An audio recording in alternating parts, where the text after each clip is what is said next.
ठीक है, let's start.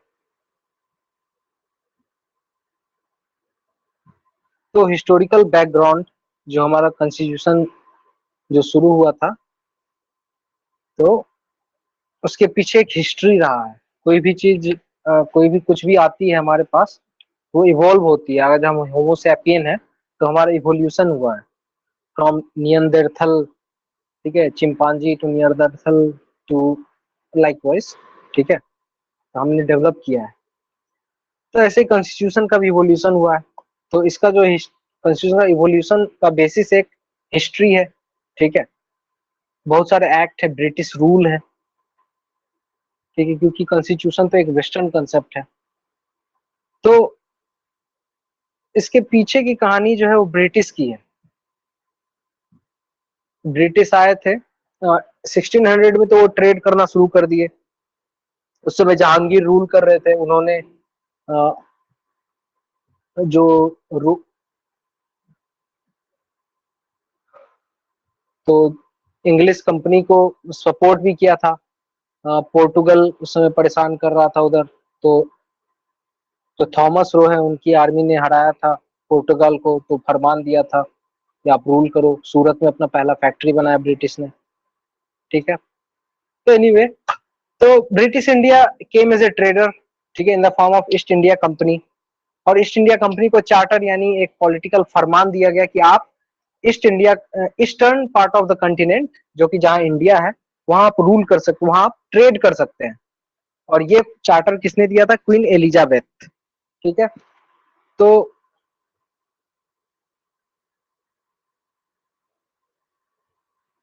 Okay,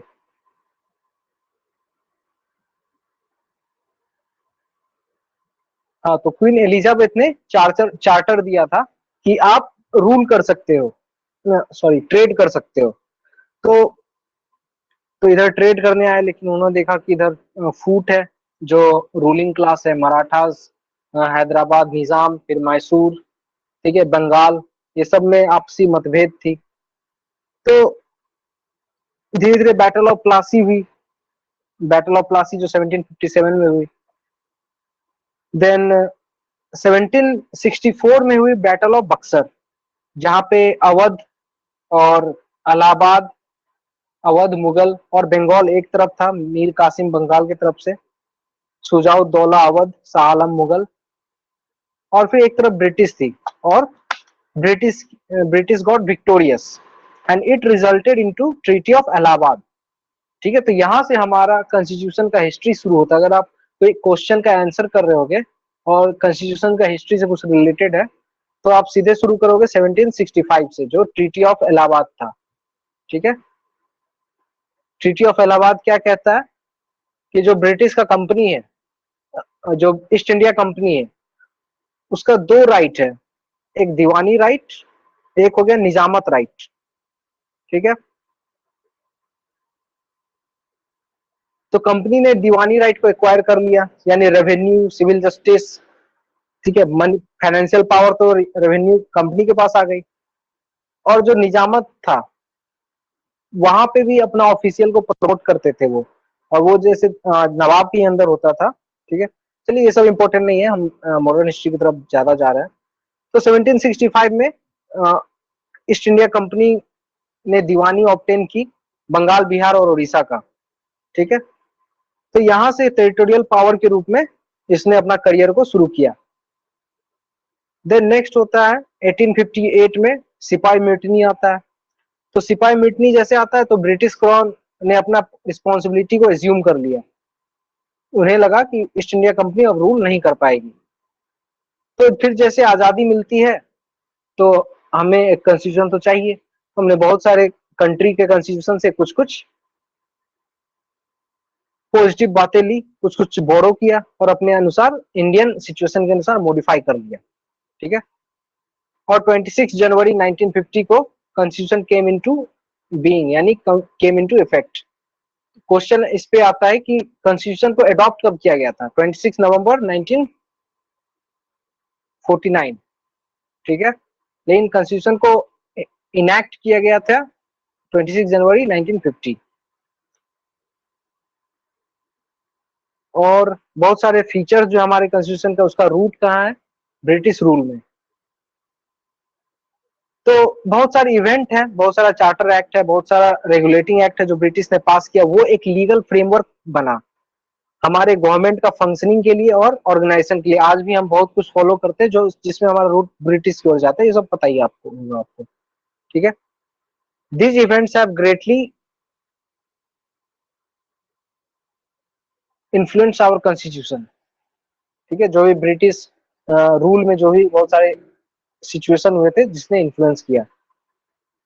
तो ब्रिटिश रूल को हम दो पार्ट में डिवाइड कर सकते हैं। पहला हो गया कंपनी रूल 1773 टू 1858, फिर सिपाही म्यूटनी होती है या फर्स्ट वॉर ऑफ इंडिपेंडेंस होता है, देन क्राउन रूल आता है 1858 टू 1957। तो पहले हम कंपनी रूल का पढ़ाई करेंगे। Company rule 1773 to 1858। ठीक है। तो पहले तो ब्रिटिश हमारी ईस्ट इंडिया कंपनी तो बहुत पहले आ चुकी थी। वो एक्वायर टेरिटरी भी एक्वायर करने लगे थे। ठीक है। मराठा के साथ वार हो रहा था, सब्सिडियरी अलायंस था, बहुत कुछ था। लेकिन 1773 से क्या हुआ, ब्रिटिश ईस्ट इंडिया कंपनी इतने वार में इंडल्ज हो गए कि उन्हें फंड की कमी होने लगी। और ये कमर्शियल कंपनी थी जो कि प्रॉफिट देती थी, इसका प्रॉफिट कम हो गया। तो ब्रिटिश ने सोचा, ब्रिटिश गवर्नमेंट ने सोचा इस कंपनी को कंट्रोल करने का जरूरत है, इसको कंट्रोल करने का जरूरत है, इसके अफेयर्स को रेगुलेट करने का जरूरत है ईस्ट इंडिया कंपनी को। ठीक है। क्योंकि ईस्ट इंडिया कंपनी का खर्चा बहुत बढ़ गया था, बहुत ज्यादा वार करने लगा था। ठीक है। तो ईस्ट रेगुलेटिंग एक्ट ऑफ 1773 पास किया गया फर्स्ट टाइम, जहां पे ब्रिटिश ने रिकॉग्नाइज किया पॉलिटिकल और एडमिनिस्ट्रेटिव फंक्शन को। और पहली बार एक सेंट्रल एडमिनिस्ट्रेशन को ले किया गया। कैसे? तो यहाँ पे सेंट्रल गवर्नमेंट, सेंट्रल एडमिनिस्ट्रेशन को इंडिया में स्थापित किया गया। और वो क्या था, फीचर्स क्या था रेगुलेटिंग एक्ट ऑफ 1773 का? रेगुलेटिंग एक्ट ऑफ 1773 ने डेसिग्नेट किया कि जो गवर्नर ऑफ बंगाल है, he is governor general of Bengal. और जो भी प्रोविंसेस है, जैसे बॉम्बे हो गई, मद्रास हो गई, it is subordinate to governor general of Bengal, जो कि गवर्नर ऑफ बंगाल थे। Now he is governor general of Bengal. और Bombay and Madras presidency is now subordinate to governor general of Bengal. ठीक है। तो एक ट्रीटी ऑफ सालबाई थी, जो फर्स्ट मराठा वार जो हुई थी, तो उसमें उसमें बहुत सारे बेनिफिट्स मिले थे मराठा को, बहुत सारी टेरिटरी मिली थी। तो बाद में, ये एक बैकग्राउंड है जो मैं बता रहा हूँ, तो बाद में ब्रिटिश ने इसे मना कर दिया। क्योंकि उस समय जो ट्रीटी हुई थी, ये हुई थी बॉम्बे प्रेसिडेंसी के साथ, ट्रीटी ऑफ सालबाई। ठीक है। तो जैसे रेगुलेटिंग एक्ट ऑफ 1773 आता है, तो जो गवर्नर ऑफ बॉम्बे और मद्रास, इनको सबऑर्डिनेट कर दिया था, इसी वजह से इसके ट्रीटी को माना नहीं गया था। ठीक है। कुछ कुछ प्रोविजंस को नहीं माना गया था। देन तीसरा इंपॉर्टेंट पॉइंट क्या है? सुप्रीम कोर्ट एट कैलकाटा 1774, एक चीफ जस्टिस, 3 जज। देन रेगुलेटिंग एक्ट ऑफ 1773 ने प्राइवेट ट्रेड को प्रोहिबिट किया, बोला कि सर्वेंट जो है वो प्राइवेट ट्रेड नहीं कर सकते हैं, कोई भी प्रेजेंट या ब्राइब्स नहीं ले सकते हैं। तो पहली बार करप्शन पे भी कुछ काम किया गया था रेगुलेटिंग एक्ट ऑफ 1773 में। और रेगुलेटिंग एक्ट ऑफ 1773 में सबसे इंपॉर्टेंट बात जो आपको ध्यान में रखनी हो, ट्रिपल सी। ठीक है। C for control, C for company, और C for court of director. Regulating act of 1773, 3C। ठीक है। 1773 तो 3C। तो इसने इसमें क्या किया, ब्रिटिश गवर्नमेंट ने अपने कंट्रोल को स्ट्रेंथन किया। ठीक है। अपने कंट्रोल को स्ट्रेंथन किया। एक सी हो गया, दूसरा सी हो गया, वो किस पे? ब्रिटिश गवर्नमेंट ने किया, किस पे? कंपनी पे। कैसे? By establishing court of director. ठीक है। कोर्ट ऑफ डायरेक्टर को एस्टैब्लिश किया गया, जिसका काम था कोई भी रेवेन्यू, सिविल और मिलिट्री अफेयर्स जो भी इंडिया में होगी, उसको लेके रिपोर्ट करेगी ब्रिटिश गवर्नमेंट को। ठीक है। यहां तक क्लियर है? तो control of British government over company, court of director, private trade नहीं होना है। Then supreme court at Calcutta, ये एस्टेब्लिश किया गया था।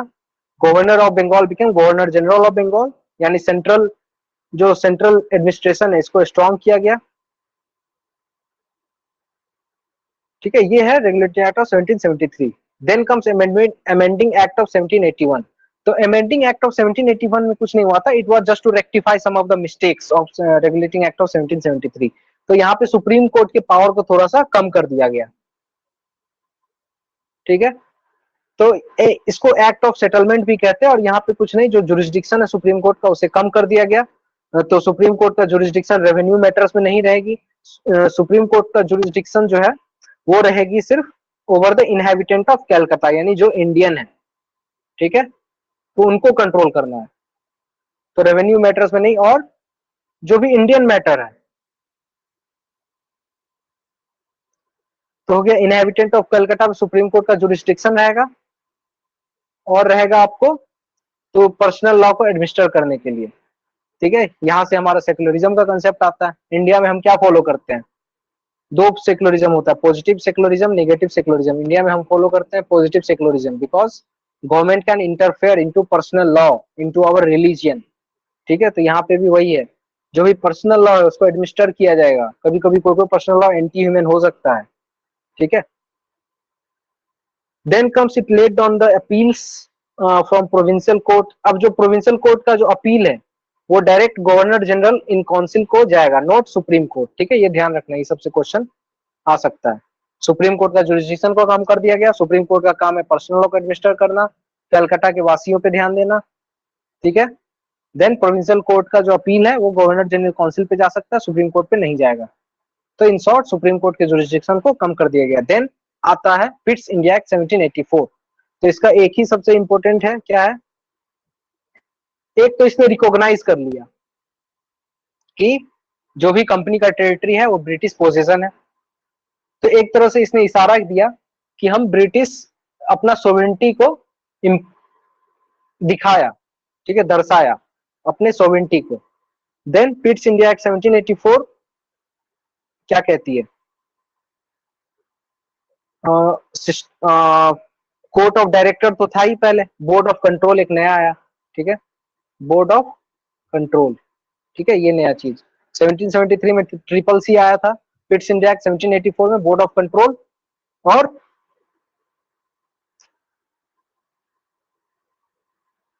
बोर्ड ऑफ कंट्रोल, और क्या था, ब्रिटिश पोजीशन। ठीक है, चलिए देखते हैं इसमें क्या लिखा हुआ। Next important act of Pitt's India act 1784, features क्या है इसके। तो सबसे पहले इसने डिस्टिंग्विश किया कमर्शियल। हाँ, तो चूंकि यहाँ पे बोर्ड ऑफ कंट्रोल आया, तो बोर्ड ऑफ कंट्रोल क्यों आया, उसका काम है कंट्रोल करना। ठीक है, क्या कंट्रोल करेगा, पॉलिटिकल अफेयर्स को। ठीक है, क्योंकि पॉलिटिकल अफेयर जो कंट्रोल करता है वही सब कुछ कंट्रोल करता है, पॉलिटिकल इज पावर। ठीक है, तो डिस्टिंग्विश किया कंपनी के पॉलिटिकल, कमर्शियल अफेयर और पॉलिटिकल अफेयर को। इसने कहा कि कोर्ट ऑफ डायरेक्टर जो पहले 1773 में आया था वो सिर्फ कमर्शियल फंक्शन को मैनेज करेंगे। देखिए सी बहुत आ रहा है, C for court, C for commercial, C for court of director, C for commercial affair. तो जो कोर्ट ऑफ डायरेक्टर वो कमर्शियल अफेयर को मैनेज करेंगे, C for court of director, C for commercial affair. और एक नई बॉडी का शुरुआत किया गया, that is board of control. Board of control क्या करेगा, पॉलिटिकल अफेयर को मैनेज करेगा, और जो पॉलिटिकल अफेयर को मैनेज करता है वो सब कुछ मैनेज करता है, वो ज्यादा पावरफुल होता है।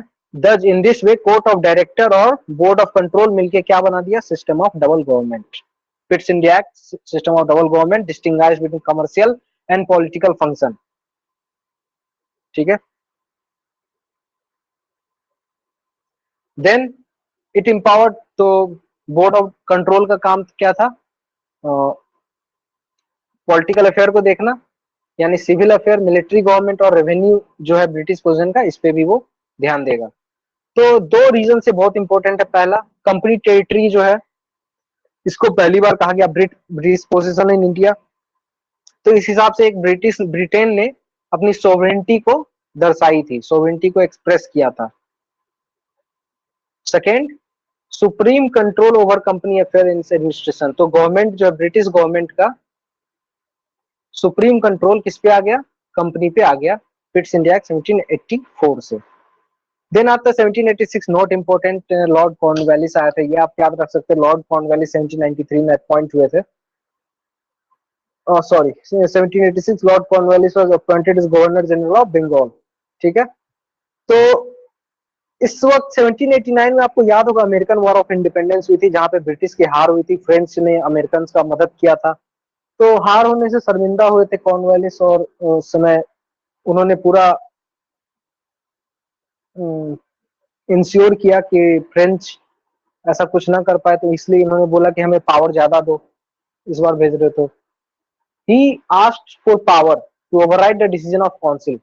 तो रेगुलेटिंग एक्ट ऑफ 1773 में एग्जीक्यूटिव काउंसिल का फॉर्मेशन हुआ था, और गवर्नर ऑफ बंगाल को गवर्नर जनरल ऑफ बंगाल बना दिया गया था, और एक उनके साथ एग्जीक्यूटिव काउंसिल भी बनाई गई थी 4 मेंबर्स का। ठीक है, तो इसने कहा कॉर्नवालिस ने कि मुझे स्पेशल पावर दो, ताकि मैं गवर्नर जनरल का जो काउंसिल का जो मेंबर उस पे उसको मैं ओवरराइड कर सका, और मैं ही कमांडर इन चीफ बनूंगा। ठीक है, नॉट इम्पोर्टेंट, ये बस ऐसे ही बस नॉलेज रखो। ठीक है, देन चार्टर एक्ट ऑफ 1793, ये इंपॉर्टेंट है। ठीक है, तो 1793 से चार्टर आना शुरू हो गया। अभी आपने क्या देखा था, रेगुलेटिंग और पिट्स इंडिया एक्ट। तो ये चार्टर आता है, चार्टर क्या हो गया, फरमान। ठीक है, अब रिटेन में आता है कि आप अब इतने दिन के लिए रूल करोगे। ठीक है, तो चार्टर एक्ट ऑफ 1793 से क्या हुआ कि इसने लॉर्ड कॉर्नवालिस को ओवरराइडिंग पावर दे दी कि आप जो भी गवर्नर जनरल है, गवर्नर जनरल काउंसिल है, उस पर आप ओवरराइड कर सकते हो। गवर्नर जनरल को और ज्यादा पावर दे दिया गया over subordinate presidency of Bombay and Madras. Then trade monopoly. अब जो कंपनी के ट्रेड में मैंने कहा चार्टर है, तो चार्टर यानी टाइम। ठीक है, फरमान। ठीक है, तो अगले 20 साल के लिए मोनोपोली, ट्रेड मोनोपोली ओवर जो कंपनी है वो इंक्रीज कर दिया। अब ये 20 साल दिया, इसका मतलब ये हुआ कि हम तुम्हारी पावर को घटा भी सकते हैं। It provided that commander in chief was not to be member of governor general council. ठीक है, कमांडर चीफ जो है गवर्नर जनरल काउंसिल का मेंबर नहीं बनेगा, जनरली गवर्नर जनरल ही रहेगा। अगर कोई अपॉइंट हुआ तो अलग बात है। It laid down that members of board of control, जो कि पॉलिटिकल अफेयर को कंट्रोल करता था, मैनेज करता था, तो इसे कौन पे करेगा, paid out of Indian revenue. ठीक है, तो यहाँ से ब्रेन ड्रेन का भी एक स्टोरी है। ठीक है, इंडियन रेवेन्यू से बोर्ड ऑफ कंट्रोल के मेंबर को पे किया जाएगा। चलिए मैं आप लोग के पास आता हूँ, किसी को कोई doubt? Okay,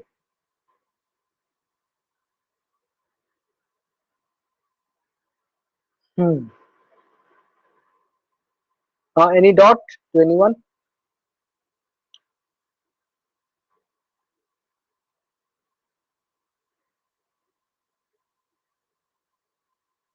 okay, then charter act of 1813। तो चार्टर एक्ट ऑफ 1813 में, हाँ, तो 20 साल के लिए एक्सटेंड कर दिया गया। चार्टर एक्ट ऑफ 1793 में, तो 20 साल बाद क्या आएगा, 1813। तो चार्टर एक्ट ऑफ 1813 में उसके कुछ प्रोविजन है। इसने क्या किया, ट्रेड मोनोपोली को, जो कंपनी की ट्रेड मोनोपोली चल रही थी पूरे इंडियन ओशियन के रीजन में, उसको एबॉलिश कर दिया गया। ये सारे ब्रिटिश कंपनी के लिए खुला छोड़ दिया कि आप जाओ, जा सकते हो। इससे क्या हो गया, लेकिन monopoly of company this trade, T and trade with China पे स्टैब्लिश रही। बाकी जो उसकी मोनोपोली है उसे खत्म कर दिया गया।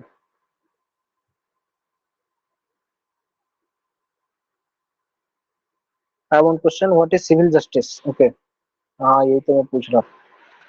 तो देखो, सिविल जस्टिस कुछ नहीं है, जैसे सोशल जस्टिस होता है। ठीक है, सोसाइटी में differences, unequal distribution of property होता है, तो ये एक सोशल इनजस्टिस हो गया। जैसे हमारे पास पैसा नहीं है तो हम प्रिपरेशन नहीं कर सकते हैं, लेकिन जिसके पास पैसा है वो प्रिपरेशन कर सकता है। इनइक्वालिटी, तो इनइक्वालिटी, इनइक्वल सोसाइटी की वजह से हम अपने अपॉर्चुनिटी को प्रैक्टिस नहीं कर सकते, हमें इक्वल अपॉर्चुनिटी नहीं मिल रही है।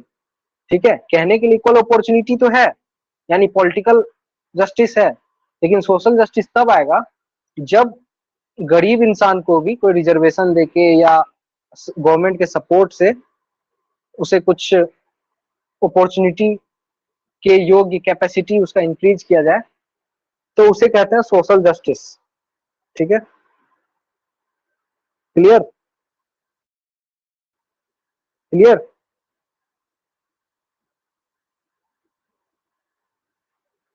ठीक है,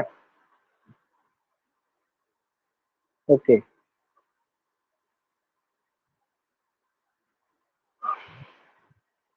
तो चार्टर एक्ट ऑफ 1793 में क्या हुआ, 20 साल के लिए जो ब्रिटिश का ट्रेड, ईस्ट इंडिया कंपनी का ट्रेड मोनोपोली, उसे एक्सटेंड कर दिया गया।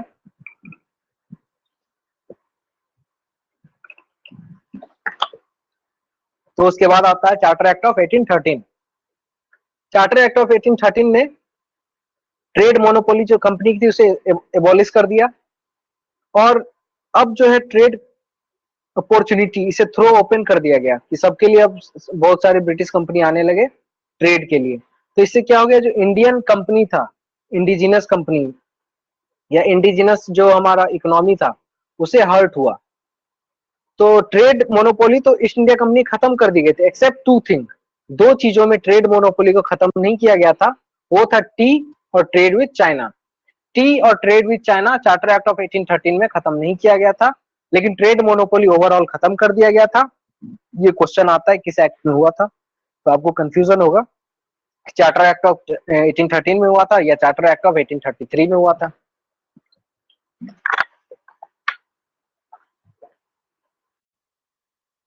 It assert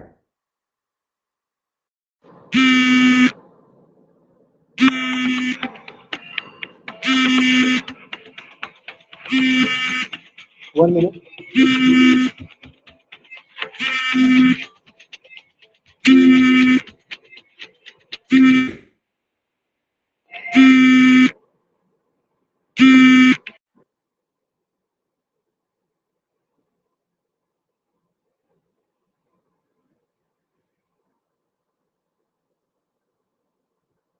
okay,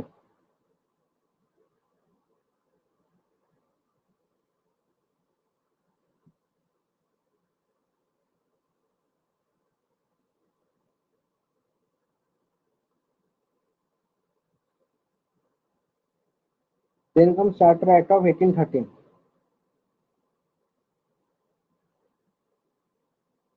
It asserted the sovereignty of British Crown over the complete territory. ठीक है, लेट्स स्टार्ट। तो चार्टर एक्ट ऑफ 1813 में ट्रेड मोनोपोली को अबॉलिश कर दिया गया, except tea and trade with China. Then asserted sovereignty of British Crown। तो Pitt's India act में तो रिकॉग्नाइज कर ही लिया गया था, दे आर ब्रिटिश पोजीशन। तो यहाँ पे सोवेरेंटी ऑफ ब्रिटिश क्राउन को असर्ट किया गया over the complete territory in India. यहाँ पे क्रिश्चियन मिशनरीज को भी अलाउ किया गया कि आप जाओ वहां पे लोगों को इनलाइटन करो या कन्वर्ट करो या पढ़ाओ लिखाओ, ठीक है। तो क्रिश्चियन मिशनरी को चार्टर एक्ट ऑफ 1813 में बुलाया गया, क्यों? क्योंकि अब जो है जो मोनोपोली है कंपनी का खत्म कर दिया गया, अब बहुत को गए वहां ट्रेड के लिए, रिलीजियस पर्पस के लिए, ठीक है। सो नेक्स्ट, तो चार्टर एक्ट 1813 में क्या हो गया, spread of western education among inhabitant of British territory. Local government in India को ऑथराइज किया गया कि you can impose taxes on person, you can also punish the person for not paying taxes, ठीक है। तो आज जो आप टैक्स देते हो ये ब्रिटिश लेगेसी है, नहीं होना चाहिए ऐसा। Then comes charter act of 1833, ठीक है, 20 साल बाद। तो 20 साल फिर से एक्सटेंड कर दिया गया। चार्टर एक्ट 1833 क्या था, ये एक फाइनल स्टेप था सेंट्रलाइजेशन में। सेंट्रलाइजेशन कब शुरू हुआ? सेंट्रलाइजेशन शुरू हुआ था रेगुलेटिंग एक्ट ऑफ 1773 से, और charter act of 1833 was final step. 1853 में क्या आता है, तीन बॉडी बनता है, लेजिस्लेटिव, एग्जीक्यूटिव और फाइनेंशियल, ठीक है। तो वहां पे डिसेंट्रलाइजेशन शुरू होता है, लेकिन चार्टर एक्ट ऑफ 1833 में सेंट्रलाइजेशन मैक्सिमम पे था, फाइनल स्टेप था ये। गवर्नर जनरल ऑफ बंगाल को गवर्नर जनरल ऑफ इंडिया बना दिया गया चार्टर एक्ट ऑफ 1833 में, ठीक है।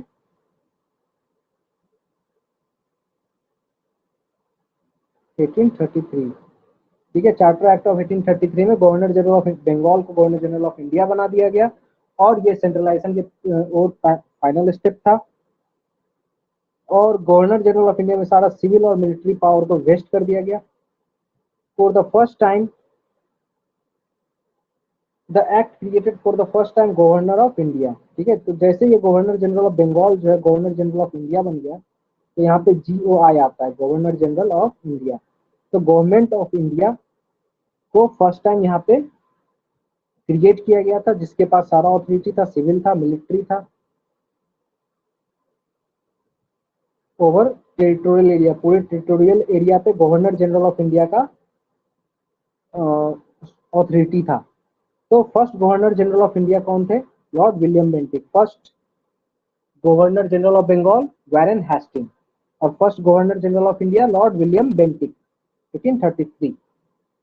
इसने अगेन गवर्नर ऑफ बॉम्बे और मद्रास को के लेजिस्लेटिव पावर से डिप्राइव कर दिया। पहले तो सबऑर्डिनेट किया था, अब लेजिस्लेटिव पावर ही खत्म कर दिया। ठीक है, पहले तो सबऑर्डिनेट बना था 1773 में, अब लेजिस्लेटिव पावर को ही खत्म कर दिया गया। गवर्नर जनरल ऑफ इंडिया को एक्सक्लूसिव लेजिस्लेटिव पावर दिया गया पूरे ब्रिटिश इंडिया के लिए।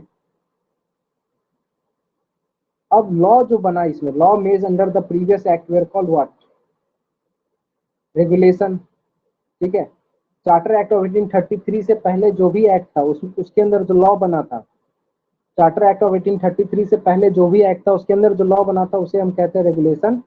लेकिन laws made under this act are called acts। ठीक है,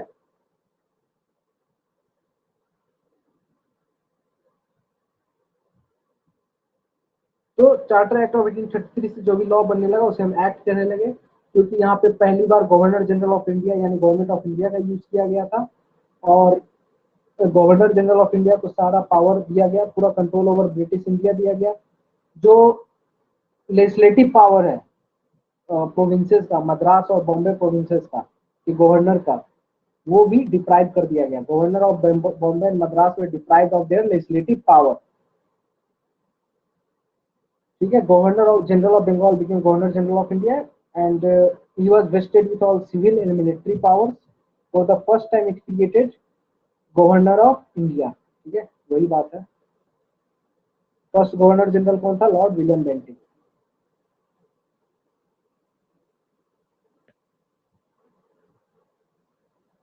Then comes Charter Act of 1833। It attempted to introduce a system of तो यहां तक तो आपको समझ में आ गया। जो लॉज यहाँ पे जो लॉ बनने लगे उसे अहम एक्ट कहने लगे। It ended the pre activities of East India Company as commercial body. Charter act of 1813 में क्या हुआ था? 1813 में हुआ था कि ट्रेड मोनोपोली खत्म किया गया था except tea and trade with China. लेकिन यहाँ पे हमें क्या खत्म कर दिया गया? Total activity as commercial body. Commercial body के रूप में जो है खत्म कर दिया गया इसका फंक्शन को, अब ये प्योरली एडमिनिस्ट्रेटिव बॉडी बन गया। और कहा गया कि कंप्लीट टेरिटरी, तुम्हारे पास जो भी टेरिटरी है, that is in trust for his majesty, यानी British crown, his heirs, British crown के बच्चे और उसका सक्सेसर जो अगला क्राउन बनेगा। ठीक है, so the complete territory are to be held in trust of majesty successor crown. ठीक है, तो ऐसा स्टेटमेंट आज in trust for his majesty heir, तो ऐसा कहा गया। और कंपनी को पूरा का पूरा कमर्शियल बॉडी बना दिया गया किस एक्ट से? चार्टर एक्ट 1833 में। ठीक है, क्योंकि ये जो फाइनल स्टेप था टुवर्ड सेंट्रलाइजेशन, जो भी एक्सट्रीम बातें आएगी वो सब चार्टर एक्ट ऑफ 1833 में आया था। ठीक है, एक्सट्रीम सेंट्रलाइज कर दो, फाइनल स्टेप हो गया। कंप्लीट टेरिटरी को प्योरली एडमिनिस्ट्रेटिव बना दो, देखो एक्सट्रीम है, ये हो गया चार्टर एक्ट 1833 में। Complete territory is now held to be in trust of majesty heir successor. ठीक है, और 1784 में क्या हुआ था? ब्रिटिश पोजीशन कहा गया था, जो भी कंपनी का टेरिटरी उसे ब्रिटिश पोजीशन कहा गया था। अब कहा गया कि कंपनी टेरिटरी जो है इंडियन टेरिटरी को ऑक्युपाई करेगी interest of British crown majesty, his heir and his successor. Next, charter act of 1833 attempted to introduce a system of open competition for selection of civil services। Indians should not be debarred from holding any place। हाँ, तो जब भी अब civil services reform जैसा question आता है आपके पास, civil service reform होना चाहिए नहीं होना चाहिए, ऐसा क्वेश्चन तो आता है, वहां पे आप जरूर मेंशन करना कि चार्टर एक्ट ऑफ इंट्रोडक्शन में या फिर एक प्रोविजन देना कि charter act of 1833 attempted to introduce, यहाँ पे अटेम्प्ट लिखा गया है, अटेम्प्टेड कोशिश किया गया, ऐसा सक्सेसफुल हुआ नहीं था। ठीक है, it attempted to introduce a system of open competition for selection of civil servants and stated Indians should not be debarred from holding any place office employment. लेकिन कोर्ट ऑफ डायरेक्टर के opposition की वजह से ये ये provision successful नहीं हो पाया। तो सिविल सर्विस रिफॉर्म के लिए जो पहला स्टेप वो भी आया था चार्टर एक्ट ऑफ 1833 में, कि ओपन कंपटीशन किया गया। पहले क्या था, नॉमिनेशन होता था और ब्रिटिश ऑफिशियल ही आते थे। ठीक है, कोई डॉट्स? हेलो, हाँ Shivani, is it Audible everyone?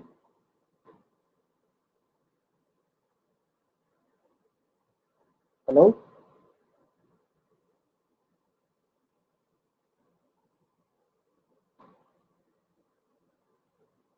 Okay,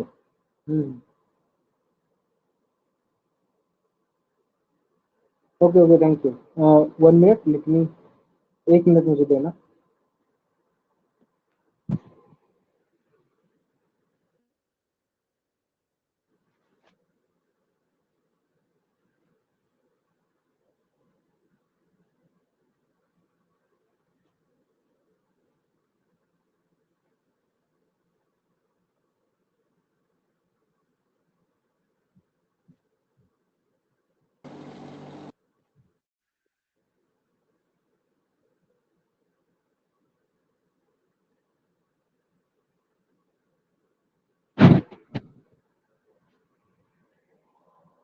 okay, let me start.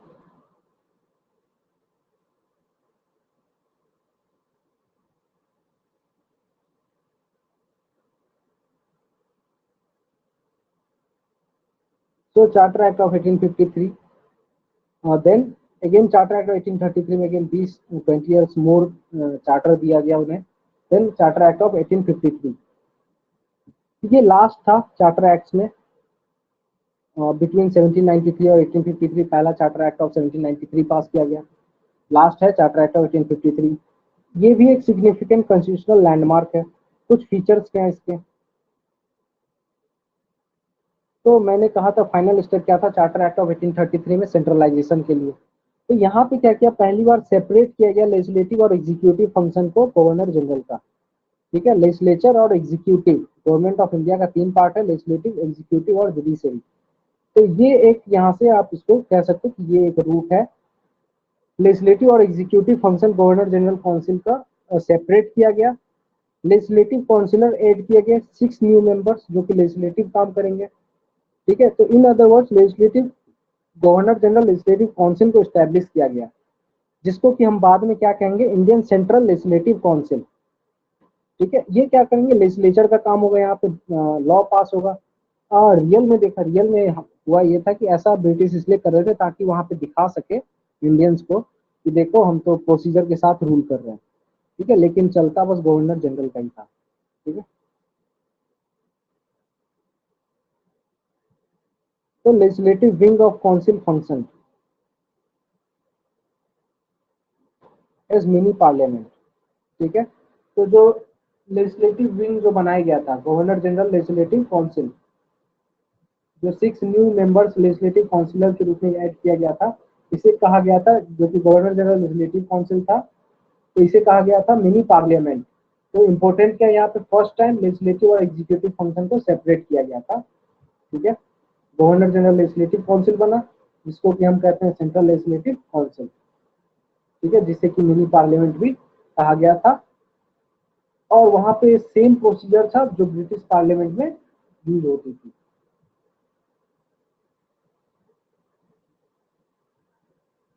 तो यहाँ पे एक स्पेशल मशीनरी को लाया गया, स्पेशल प्रोसेस, जो ब्रिटिश पार्लियामेंट में जो प्रोसेस को फॉलो किया जाता है वही इसे यहाँ पे लाया गया।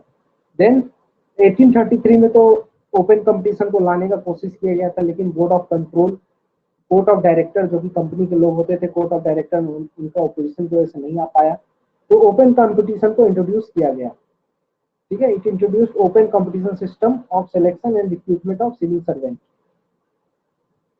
ठीक है, इसे तभी क्या कहते थे, covenanted civil services, and it was thrown open to Indians.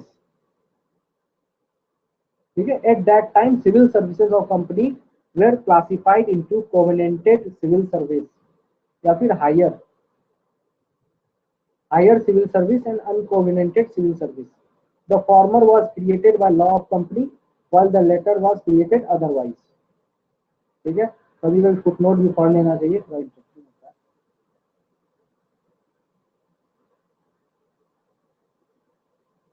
तो इट ओपन कंपटीशन, जिसको कि कोऑर्डिनेटेड सिविल सर्विसेज भी कहते हैं, ये हर एक इंडियंस के लिए ओपन किया गया. और सिमिलरली इसी लाइन पे मैकॉले कमिटी को इसीलिए ओपन कंपटीशन को Macaulay committee, the committee on Indian civil services को अपॉइंट किया गया 1854 में. 1854 में एक और चीज आई थी, वुड डिस्पैच. ठीक है, it extended the company rule and allowed it to retain the position of Indian territory on trust of British Crown. ठीक है, तो 1853 में क्या हुआ, रूल करने के लिए इसे एक्सटेंड तो किया गया था कि आप रूल कर सकते हो, लेकिन इस बार कोई टाइम नहीं दिया गया था कि 20 साल के लिए आप होल्ड कर सकते हो.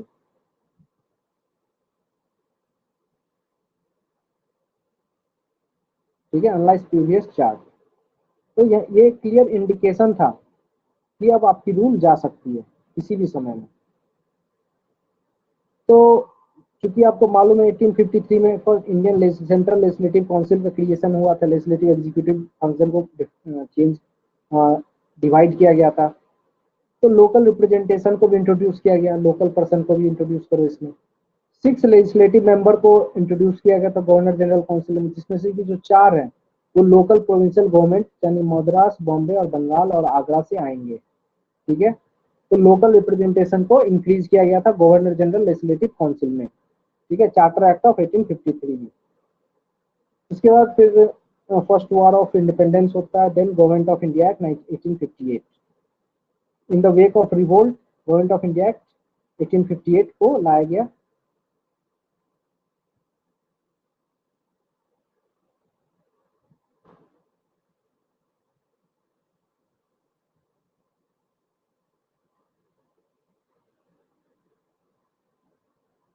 ठीक है, और सिपाही मृत्यु, the act is known as the act of good government of India. तो ब्रिटिश क्राउन डायरेक्टली अपने अंडर में गवर्नमेंट के हमारे इंडिया के एडमिनिस्ट्रेशन को ले लिया, और वो बताना चाहता था कि we are for welfare of Indians. So the act was to be called as good government of India. तो इसने आउटराइटली ईस्ट इंडिया कंपनी को खत्म कर दिया. ठीक है, it provided that India henceforth was to be governed by in the name of majesty. It changed the designation of governor general to viceroy.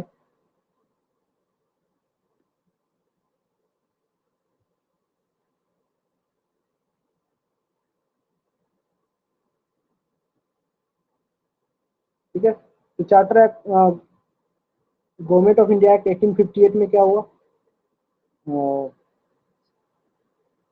जो viceroy को एक नया पोजीशन वाइसराय को लाया गया, जो गवर्नर जनरल ऑफ इंडिया थे उन्हें वाइसराय बना दिया गया. तो सिस्टम ऑफ डबल गवर्नमेंट चल रहा था. जो बोर्ड ऑफ कंट्रोल और कोर्ट ऑफ डायरेक्टर था उसको हटा दिया गया इस सिस्टम को. बदले में सेक्रेटरी ऑफ स्टेट और उसका सेक्रेटरी ऑफ स्टेट एक नया ऑफिस को क्रिएट किया गया. सेक्रेटरी ऑफ स्टेट के पास 15 मेंबर काउंसिल ऑफ इंडिया था. ठीक है, 15 मेंबर का काउंसिल ऑफ इंडिया को क्रिएट किया गया, जो कि सेक्रेटरी ऑफ स्टेट को असिस्ट करेगा, और इसका ऑफिस सब कुछ लंदन में था. ठीक है, then secretary of state in council as a body corporate, एक बॉडी कॉर्पोरेट के रूप में इसे एस्टेब्लिश किया गया था, capable of being sued in India and in England. अगर ये कुछ गलती करेगा तो इसके सू भी हो सकता है. ठीक है,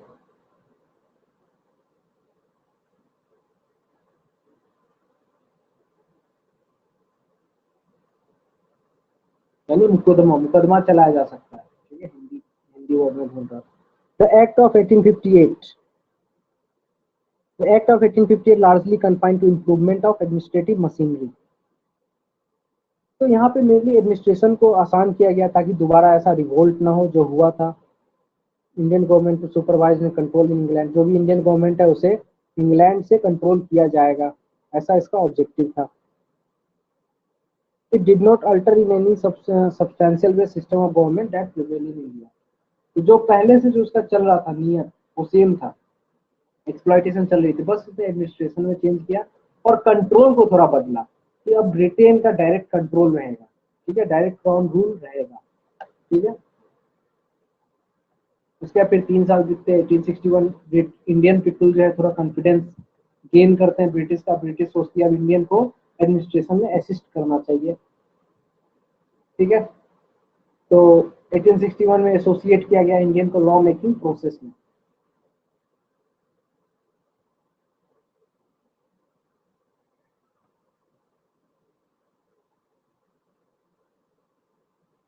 तो आज हम यहीं पे एंड करते हैं काउंसिल एक्ट ऑफ 1861, कल हम यहाँ से रिज्यूम करेंगे।